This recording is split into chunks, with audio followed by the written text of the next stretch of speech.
Now, so we got the scoring, we got the two sides, we have offense, we have defense, we have the scoring. Now, in football, there's one more little thing to it, which is called time. We only have 60 minutes in a game, okay? That's all we have, 60 minutes, all right? So whoever has the most points in 60 minutes is going to win the game. Now, if I tell you that we have a very even game, then an even game would be you have 30 minutes of playing offense and 30 minutes of playing defense. That sounds like a pretty even game, okay? But me, I don't want an even game because an even game means that I have to defend the ball 30 minutes. So can you imagine if my offense is not very good? If my offense doesn't play good, that means my defense is actually on the field for 40 minutes, for 50 minutes, and they're playing defense. Can you imagine a tired, frustrated linebacker going to the sideline and saying, "Can you score some points?" I mean, that's what it is. The defense is going to get mad. They're going to get frustrated because they're like, "Can we score? Can we get the side of the ball? Can we do something?" So what I want and what you should want in your life is to not play defense. Like, I don't want to play defense. I don't want to wait around for an attack of the enemy to come into my life. I don't want financial troubles to come for me. I don't want to wait for, we have 3 days of peace in my house. Like, I know another fight with my spouse is coming. I don't want to play that defense, okay? I want to play offense. I want to have the ball for 40 minutes, for 45 minutes, for 50 minutes. Because the longer that I have the ball, the less time the other team gets the ball. So here we go. The best defense is a good offense. And that's the mentality that I want to have for you today is I want you to be an offensive Christian, okay? I want you to be, as we were talking, we want you to be victorious. I want you to be, like we talked about the song, clearing the path. It's time to play offense, okay? Now, let's be clear. I said offense. I did.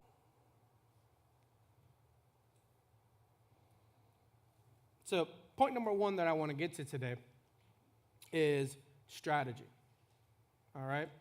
Good offensive teams have a game plan.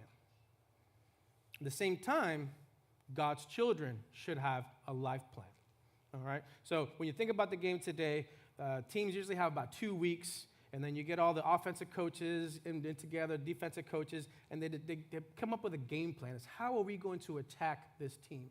How are we going to win this game?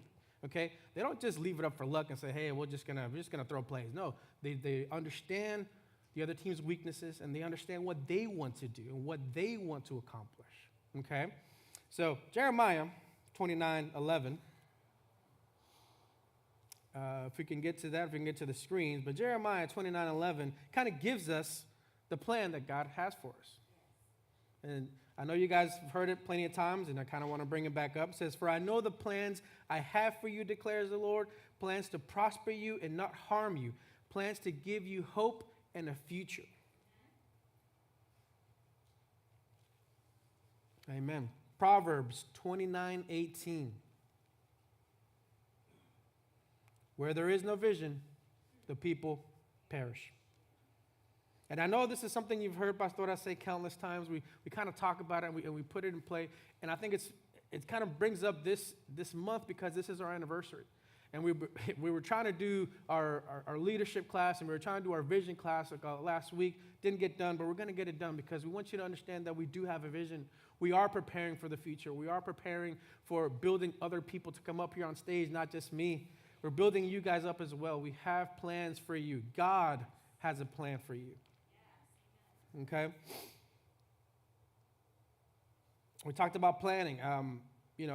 Steve is actually doing one of our financial classes. I really think you guys missed out, whoever didn't come, because you also have to plan your financial life, And it was great knowledge. I mean, I'll be honest with you. I have a bachelor's and a master's in accounting. There's stuff in that class that I still learned that I'm like, man, that's a very good principle that we should have put in our lives a while back ago.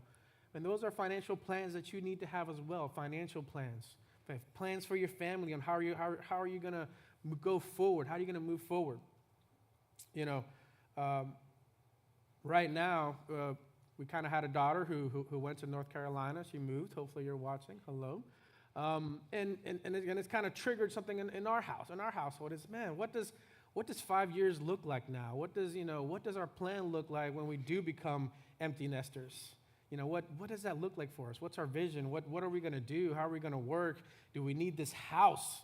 We love our house, but our house has 2 stories. That's a lot of stairs. Our knees not going to take that for that long. It hurts. It's a struggle to get up there. But that's what we have in our house right now. As we look at the future, we look at 5 years from now and say, okay, where are we? Where are we going to be? Are we going to be here? Or are we not? But at least we're planning it. And that's kind of what I want you to do as well, is have that plan, have that vision. And God's telling you he has